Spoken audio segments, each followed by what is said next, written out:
Donc, voici le corrigé des exercices supplémentaires que vous aviez demandé. Pour financer son voyage scolaire, Serge 1 vend des barres de chocolat à 3 chacune. Alors, la variable, on voit pareil, là, indépendante, c'est le nombre de barres de chocolat. On ne voit pas avec ce crayon-là. On ne voit pas même, hein?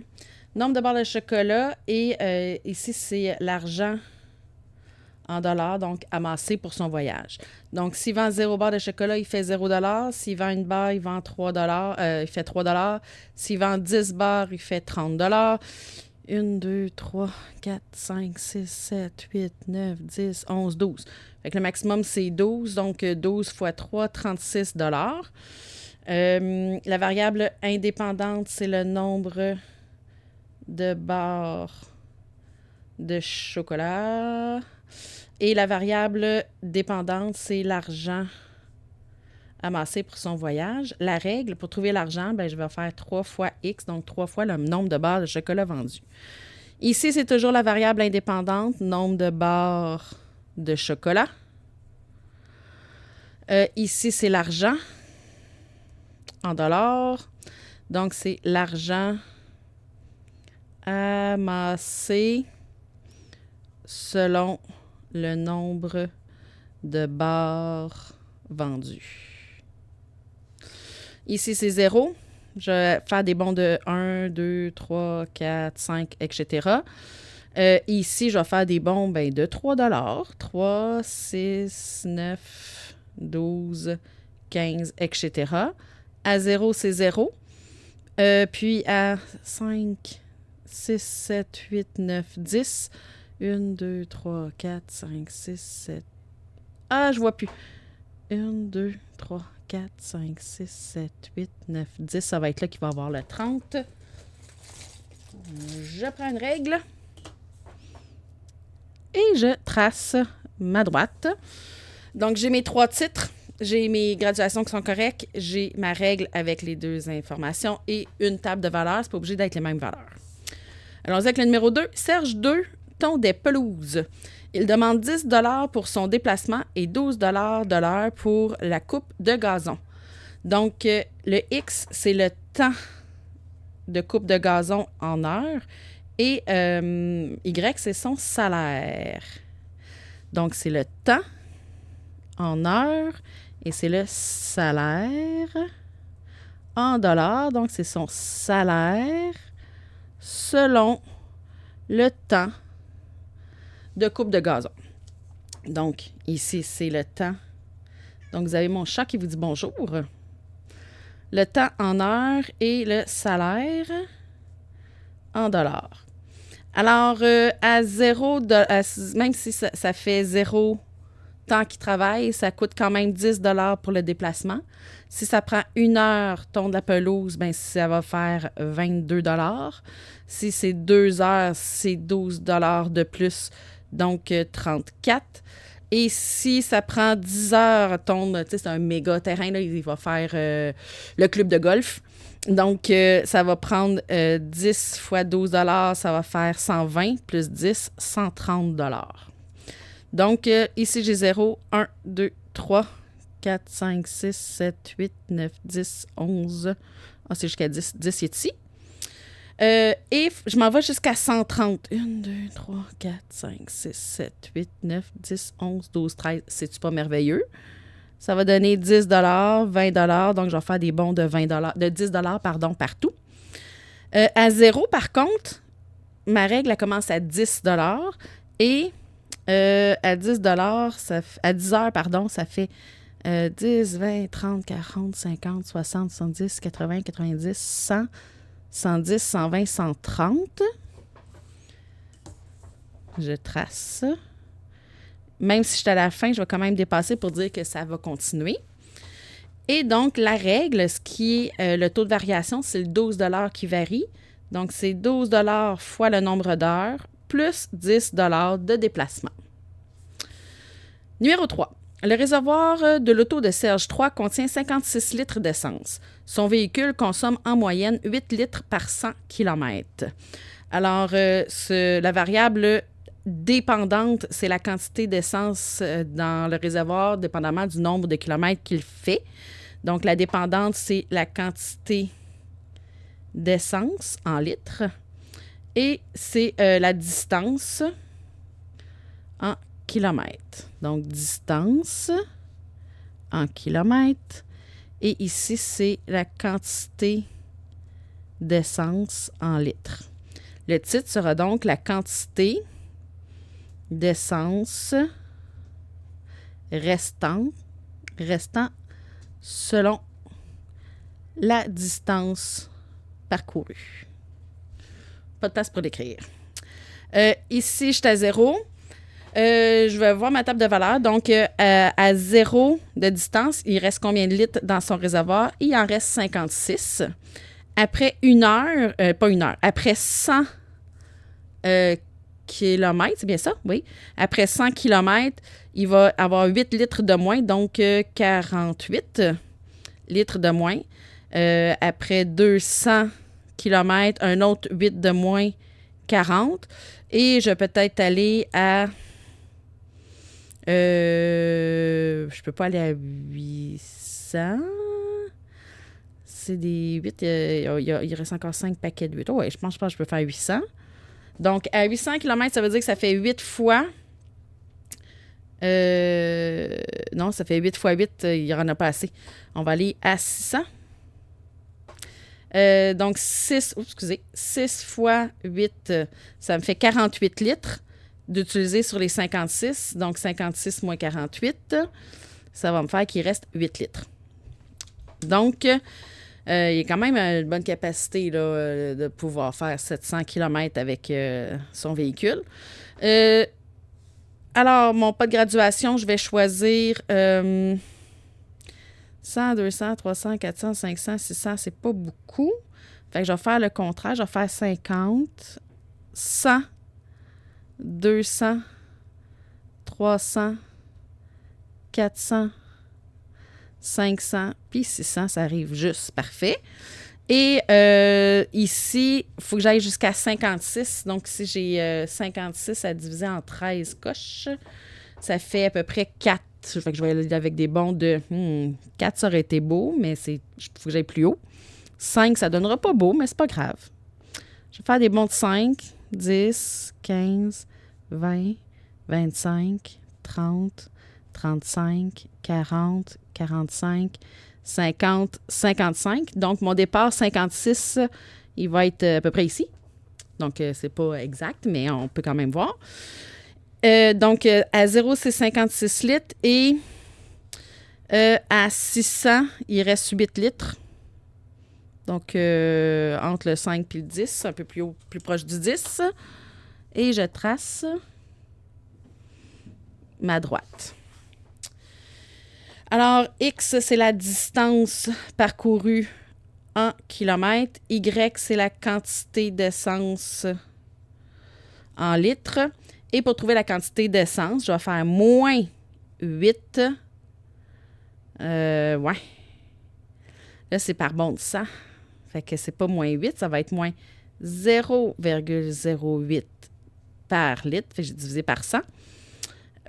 Plus 56. Donc, cela ici, je viens de le passer un petit peu vite, hein? Donc, pour 100, c'est moins 8. Donc, pour 1, j'aurais peut-être dû le faire dans ma table de valeur. Donc, pour 1, ça va être 100 fois moins. Donc, pour 1 km, je dépense 0,08 litres. Donc, avec le moins, puisque ça descend. Numéro 4. Oh, je pense que vous n'avez pas vu mes graphiques. Je ne regardais pas mon écran. Je m'excuse. Donc, ça ressemblait à ça. Peut-être que vous l'avez vu. Là, je ne peux pas retourner en arrière. Là. Donc, je suis désolée. Je vais essayer de faire attention pour les autres. Ah oui, il y a ma face aussi qui cache. Serge 4 travaille dans un magasin de chaussures.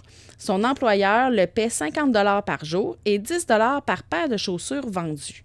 Alors, la variable dépendante, c'est son salaire. Son salaire à Serge 4 dépend du nombre de paires de chaussures.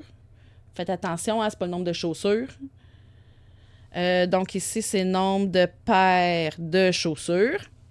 Et ici, c'est le salaire en dollars de Serge. Donc, le salaire de Serge, 4, selon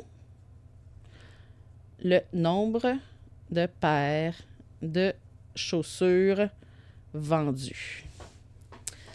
Alors, à 0 paire de chaussures, il se fait quand même 50 $ pour sa journée. S'il vend une paire de chaussures, il se fait 60 $. S'il vend 2 paires de chaussures, un autre 10 $ de plus. Et s'il vend 10 paires de chaussures, il va faire 10 fois 10 $, donc 100, plus le 50, 150 $. Alors, je vais faire des bons de 1, 2, 3, 4, 5, des bons de 1, 6, 7, 8, 9, 10. 10 étant ici. Il faut que j'aille jusqu'à 150. Je pense que j'ai encore 13. Ça aurait été le fun, des bons de 10 piastres. 1, 2, 3, 4, 5, 6, 7, 8, 9, 10, 11, 12, 13. Je vais quand même faire des bons de 10. 20, 30, 40, 50, 60. Puis, ben, je vais en faire tout simplement un autre point. Donc, à 0, j'ai 10 $ déjà. Et pour que ça rentre, si je vais, mettons, à 8, oui, parce que c'est plus 50. Ça fait 130 piles. Fait qu'à 8, ça va faire 130. Et je prends ma règle. Parce que 8 fois 10 $, ça fait 80, plus les 50 de début, ça fait 130 $. Ici, on voit, là, vous avez vu le graphique. Tiens, je vais vous laisser comme ça. Ici, c'est nombre de paires de chaussures vendues. Et c'est le salaire en dollars de Serge 4. Son salaire, c'est 10 $ fois le nombre de paires de chaussures, plus 50 $ pour de son employeur. Ah, j'ai commencé à 10. C'est pas bon. Je commence à 50. Puis à 130, excusez. 50, 130. Je me suis trompée entre l'ordonnée à l'origine et le taux de variation pour mon départ. Donc, il fallait bien que je parte à 50 $. Numéro 5. Le silo à grains de Serge 5 contient 12 500 kg de maïs à vache. Je ne sais pas si c'est beaucoup ou pas beaucoup, là, si c'est un gros ou un petit silo. Une vache consomme en moyenne 40 kg de grains de maïs par jour. Ça, je suis allée voir. C'est entre 40 et 60. On s'intéresse à la quantité restante dans le silo si Serge doit nourrir 20 vaches tous les jours. Donc ici, il y a un petit spécial. Là. Non, il n'y aura pas ça dans le mini-test, mais quand même. Alors, la variable indépendante et dépendante. On s'intéresse donc, la quantité de grains qui reste dépend du temps écoulé. Donc, la quantité de grains en kilogrammes selon le temps en jours. Sauf que, OK, au jour 0, dans son silo, il y a 12 500 kg. Au jour 1, j'ai 20 vaches qui mangent chacune 40 kg. Donc, ça me fait 800 kg. C'est ça? Ouais, ça fait beaucoup, hein? Ça fait pas 80, oui, 800 kg par jour de consommer. Donc, à 12 500, j'enlève 800 kg. Il va en rester 11 700. Donc, ici, mon taux de variation, c'est moins... Combien qu'on a dit? 800. C'est moins 800 kg à tous les jours. 12 500... Oups. 12 500 divisé par 800. Il y a combien de paquets de 800? Fait que ça va prendre 15 jours et quelques. Fait que je peux aller jusqu'à 12 parce que je vais jusque-là. Puis 10, moi, j'aime toujours ça. C'est facile à calculer. Donc, ça veut dire qu'après 10 jours, c'est 8 000 de moins. Donc, 12 500 moins 8 000 $. On le voit bien, hein? Je là qu'on voit les calculs. Donc, ça me fait 4 500 j'ai dit dollars. Kilogrammes de maïs. Et Après 12, ça va me faire... C'est quoi j'ai fait? Ah oui, c'est ça. Donc, je vais faire 12 fois 800. Donc, il faut que j'enlève 9900 kg à 12 500. 900... Oh, j'ai dit combien? 12 fois 800. 9600. Tu sais, moins 12 500, je vais simplement le mettre positif. 2900 kg qui va rester. Fait que je vais y aller par paquet de 10 000. Non. De 1000 pour avoir 12, 13. Ouais, excusez, un paquet de 1000. Donc 1000, 2000, 3000, 4000, 5000. 1, 2, 3, 4, 5, 10 000. Puis 12 000. Puis 13 000 là. Donc, je vais partir de 0 à 12 500. Ah, j'ai oublié de mettre mes titres. Donc, ça, c'est le temps en jours. Et ça, c'est la quantité de grains en kilogrammes. Et là, je vais le dire, au lieu de l'écrire, la quantité de grains restant dans le silo selon le nombre de jours écoulés. OK? Donc, je commence à 0, je commence à 2500. Puis, au jour 10, 1, 2, 3, 4, 5, 6, 7, 8, 9, 10. Donc, ici, c'est 10. Fait que j'ai fait des bonds de 1. Au jour 10, il m'en reste 4500. Donc, ça, c'est 5000. 4500 est ici.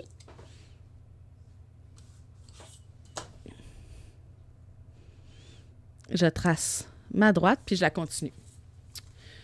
Donc, variable indépendante, c'est le temps en jours. Et Y, c'est la quantité de grains dans le silo en kilogrammes. Et donc, pour le trouver, je vais faire moins 800 kg par jour parce que c'est 20 vaches à 40 kg, plus ce qu'il y avait au départ, 2500 kg dans le silo. Voilà pour Serge 5. Allons à Serge 6. Pour se préparer à sa course, Serge 6 court 15 km tous les jours. On s'intéresse à la distance totale parcourue pour son entraînement. Donc, la distance totale en kilomètres dépend du nombre de jours de course. Au jour 0, il a parcouru 0. Au jour 1, 15 km. Au jour 2, 30 km. Au jour 10, 150 km. Parce que je vais faire 15 fois X. C'est ma règle. Donc, ici, c'est le nombre de jours. Ici, c'est la distance en kilomètres. La distance parcourue selon le nombre de jours. OK? Le total parcouru. 0. Je vais faire des bonds de 1, 2, 3, 4, 5, 6, 7, 8, 9, 10. Fait qu'ici, ça va être mon 10. Et il faut que j'aille jusqu'à 150. Je peux pas faire des bonds de 10. Je pense que je vais faire comme tantôt. Ah, ça ressemble à l'autre. Je vais faire des bonds de 10 pareil. Non, je ne pourrais pas me rendre à 15. Des bonds de 15. 15, 30, 45, 60, etc. Ça donne justement que c'est des bonds de 15 qui fait de toute façon. Fait que 1, 2, 3, 4, 5, 6, 7, 8, 9, 10. Donc, ici, je vais être à 150. 0, 0, 10, 150. Je trace ma droite. Nombre de jours, puis la distance totale en kilomètres.